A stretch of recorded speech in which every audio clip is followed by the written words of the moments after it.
शं वरुणः शन्नो भवत्वर्यमा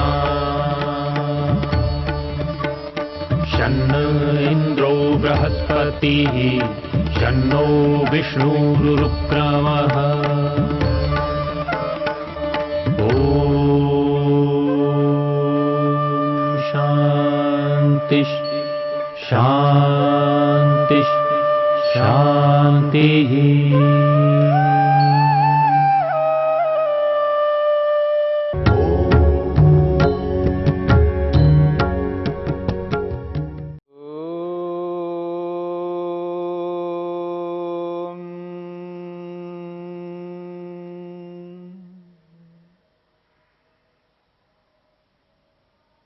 क्लेशों के प्रसंग में अविद्या, अस्मिता, राग, द्वेष इनको विचार करके अभिनिवेश को लेकर के हम विचार कर रहे हैं। अभिनिवेश किसे कहते हैं? महर्षि पतंजलि ने अभिनिवेश की परिभाषा करते हुए कहा है, स्वरसवाही विदुषोपि तथारूढ़ अभिनिवेशः। अभिनिवेश उसे कहते हैं जो मृत्यु का भय, मरण त्रास और ऐसा मृत्यु का डर होता है, ये प्रत्येक व्यक्ति में एक प्रकार से व्याप्त होकर के विद्यमान रहता है।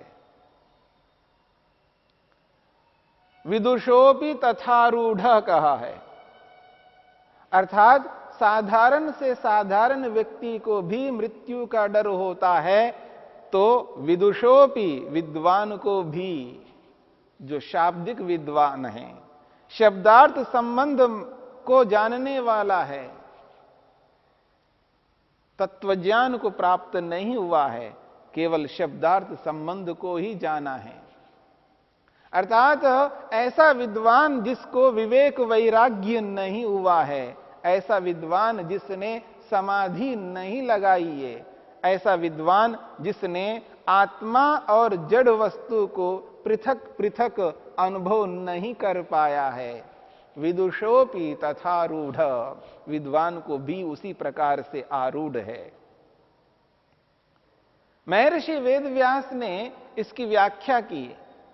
वो कहते हैं, सर्वस्य प्राणिना सर्वस्य प्राणिना इयम आत्माशी नित्या भवति। सर्वस्य प्राणिना, कोई ऐसा प्राणी नहीं है जिसको ये आत्माशी, ये जो आत्मा की इच्छा है, ये नहीं होती हो। कैसी इच्छा? मा न भूवम भूयासम इति। बहुत अच्छी बात कही है। महर्षि वेदव्यास कहते हैं, सर्वस्य प्राणिना, प्रत्येक व्यक्ति को, प्रत्येक प्राणी को, चाहे वो मनुष्य हो, मनुष्येतर योनि में रहने वाले कोई भी प्राणी हो, सर्वस्य प्राणिना, प्राणी मात्र को, इयम आत्माशी, ये जो आत्मा की इच्छा है, ये जो आत्मा की इच्छा है, नित्या भवति, ये सदा होती है। क्या इच्छा होती है? मा न भूवम, मैं न हूं, अर्थात भूयासम, मैं तो रहूं। मैं ना हूं, अर्थात मैं न मरूं। मैं मरना नहीं चाहता हूं, मैं ऐसा ही रहना चाहता हूं। मा न भूवम, मैं मरना नहीं चाहता हूं, मैं तो भूयासम, मैं सदा रहना चाहता हूं। यानी मेरी मृत्यु ना हो, मैं ऐसा का ऐसा ही रहूं, मैं मरना नहीं चाहता हूं। भूयासम, मैं ऐसा ही रहना चाहता हूं। इयम आत्माशी नित्या भवति सर्वस्य प्राणिनः, प्रत्येक प्राणी को, जो मनुष्य हो, मनुष्येतर योनि में हो, किसी भी योनि में कोई भी प्राणी है, उस प्रत्येक प्राणी को इस मृत्यु का भय, डर सतत सताता रहता है।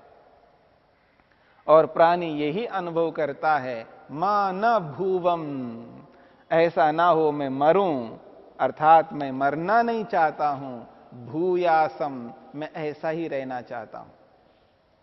यह है मृत्यु का भय। महर्षि वेदव्यास कहते हैं न च अननुभूत धर्म कस्य एषा भवति आत्माशी। बहुत अच्छी बात कही जा रही है। महर्षि वेदव्यास कहते हैं जिसने मृत्यु के इस डर को पहले अनुभव नहीं किया हो, जिसको आज मृत्यु का भय है, मरने का जो दुख हो रहा है, मृत्यु को लेकर के जो डर लग रहा है, न च अननुभूत धर्म कस्य, जिसने मृत्यु को अनुभव नहीं किया हो, ऐसे व्यक्ति को मृत्यु का डर कभी नहीं हो सकता। न च अननुभूत धर्म कस्य एषा भवति आत्माशी। ये जो आत्मा की इच्छा है कि मैं ना होऊं, अर्थात मैं सदा रहूं, ऐसी जो इच्छा हो रही है, ये उसी व्यक्ति को होती है जिसने मृत्यु को पहले भोगा है, अपने आप को मरता हुआ अनुभव किया है, अपने आप को शरीर से अलग होता हुआ जिसने एहसास किया है।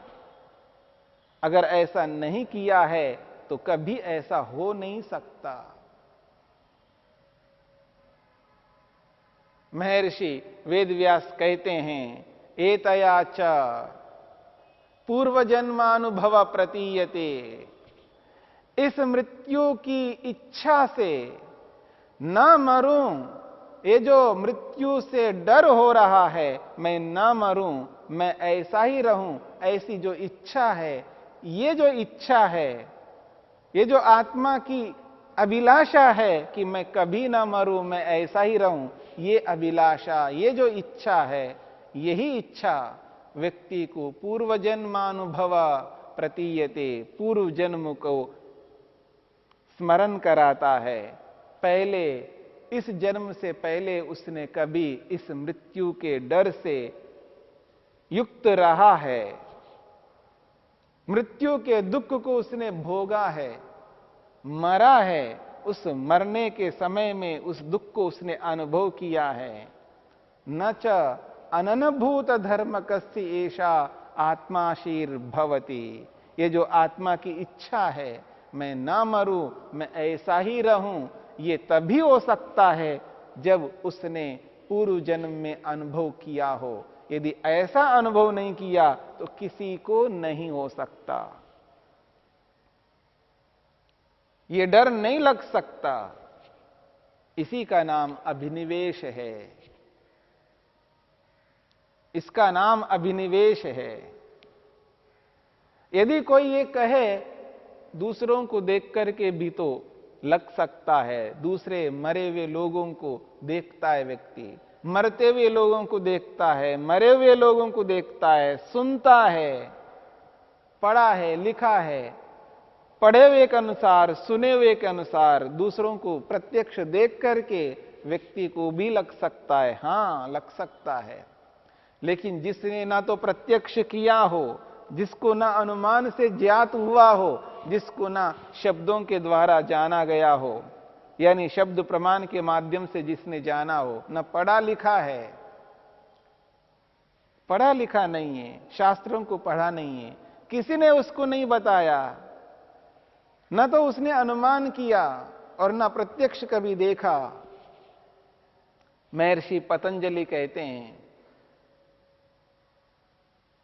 महर्षि पतंजलि कहते हैं स्वरसवाई कृमेरपि, स्वरसवाई कृमेरपि जातमात्रस्य प्रत्यक्ष अनुमान आगमय असंभावित मरण त्रासः उच्छेद दृष्ट्यात्मक,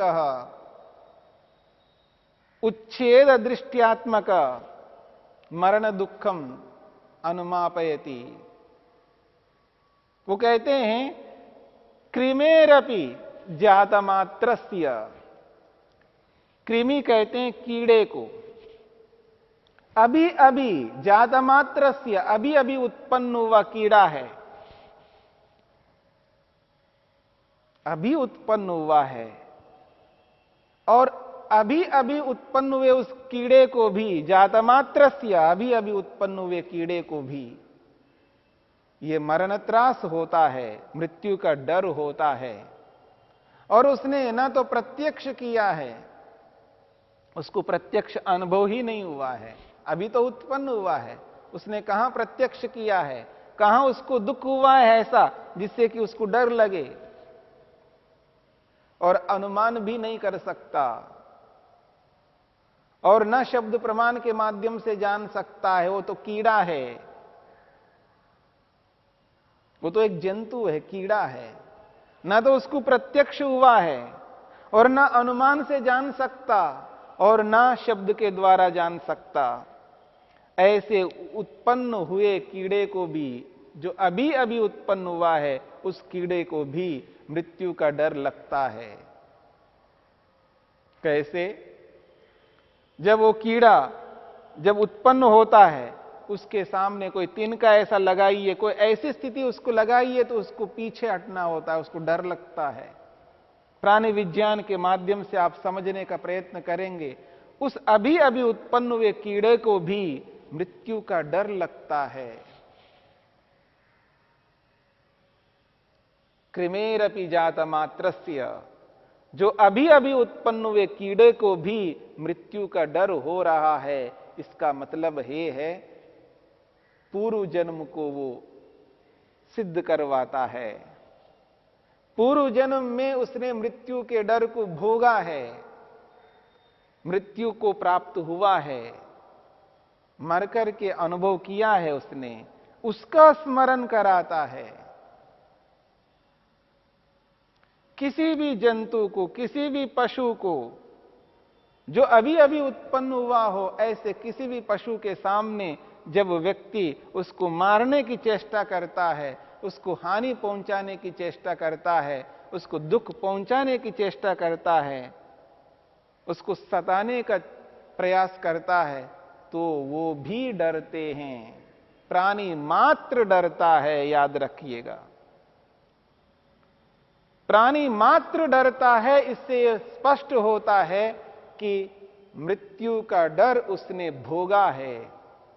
इस जन्म में तो भोगा नहीं है, तो पिछले जन्म में भोगा होगा, तभी जाकर के उसको अब स्मरण हो रहा है, तभी वो डरता है। इससे ये स्पष्ट होता है, पता लगता है, मृत्यु का भय उसको जो अब हो रहा है, उसने पिछले जन्म में ऐसा अनुभव किया है। इससे ये पता लगता है पूर्व जन्म होता है। जो व्यक्ति पूर्व जन्म को नहीं मानता, पुनर्जन्म को नहीं मानता, उसको ये मानना ही पड़ेगा। मृत्यु के डर से उसको पता लगेगा, ये जो मृत्यु का भय है वो इस जन्म में तो कभी उसने अनुभव नहीं किया, प्रत्यक्ष किया ही नहीं है, अभी पैदा हुआ है, उसको भी डर लगता है। उसको क्यों डर लग रहा है? क्यों वो पीछे हट रहा है? क्यों वो भय खाता है? क्योंकि उसको वो स्मरण आता है, क्योंकि पिछले जन्म में उसको इसी प्रकार की स्थितियां हुई, तब जाकर के उसको डर लगा और तब वो मृत्यु को भी प्राप्त हुआ। मृत्यु के समय जब उसको जो बोध होता है, जो कष्ट होता है, उसको कभी भूल नहीं सकता, उसका स्मरण आता है। इसलिए इस जन्म में अभी अभी उत्पन्न हुए उस कीड़े को भी मृत्यु का डर हो रहा है, तो और प्राणियों को क्यों नहीं होगा? प्रत्येक प्राणी को मृत्यु का डर लगता है और ये प्रत्यक्ष है, हम देख सकते हैं। उनको देख करके भी पता लगता है, हम अनुमान कर सकते हैं, हम शब्द प्रमाण के माध्यम से जान सकते हैं कि मृत्यु होती है और उस मृत्यु का दुख भयंकर होता है। कोई मरना नहीं चाहता। और विशेषकर मनुष्य को ध्यान में रख करके देखिएगा, मनुष्य के पास में तो अभिव्यक्ति का बहुत बड़ा साधन है, वाणी। वो अभिव्यक्त करता है, प्रकट करता है। शरीर के संकेतों से भी प्रकट करता है, वाणी से भी प्रकट करता है, लिख करके भी प्रकट करता है। उसके पास बहुत सारे माध्यम हैं अपने भावों को अभिव्यक्त करने के। और प्रत्येक मनुष्य इस मृत्यु से डरता है, भय खाता है, और उसको सतत ये भय सताता रहता है। ये अविद्या के कारण से ऐसा होता है। इससे ये पता लगता है पूर्व जन्म होता है। जब पूर्व जन्म होता है तो अगला जन्म भी होता है।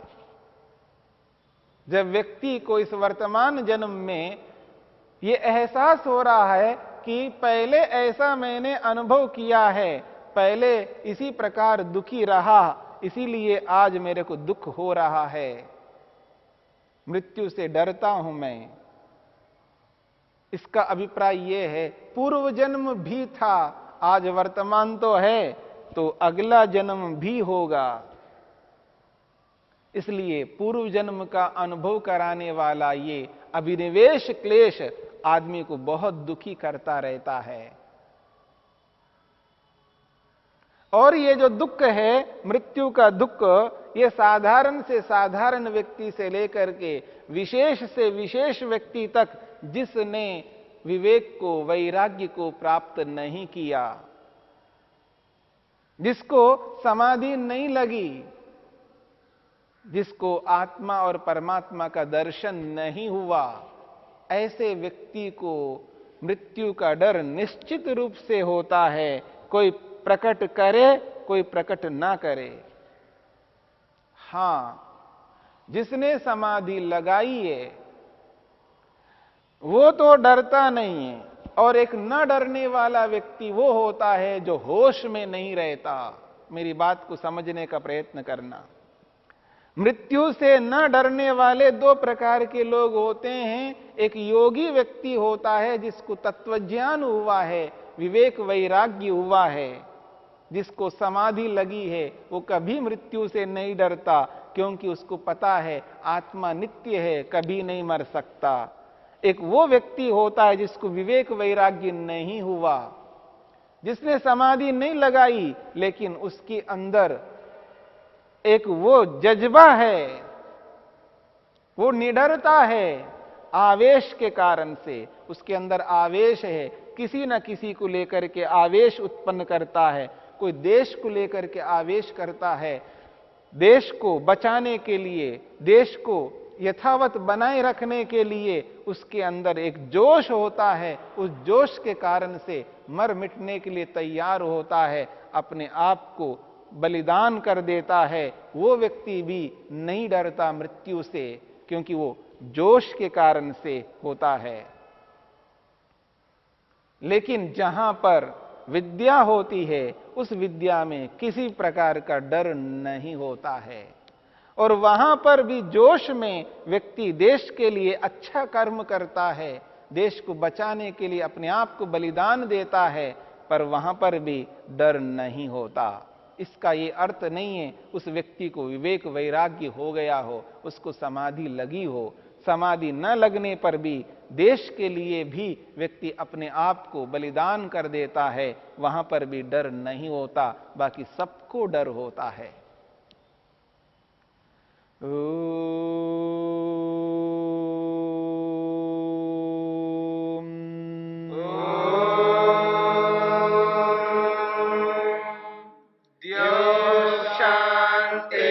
शांतिरंतरिक्षं शांति पृथिवी शांतिरापः शांतिरोषधयः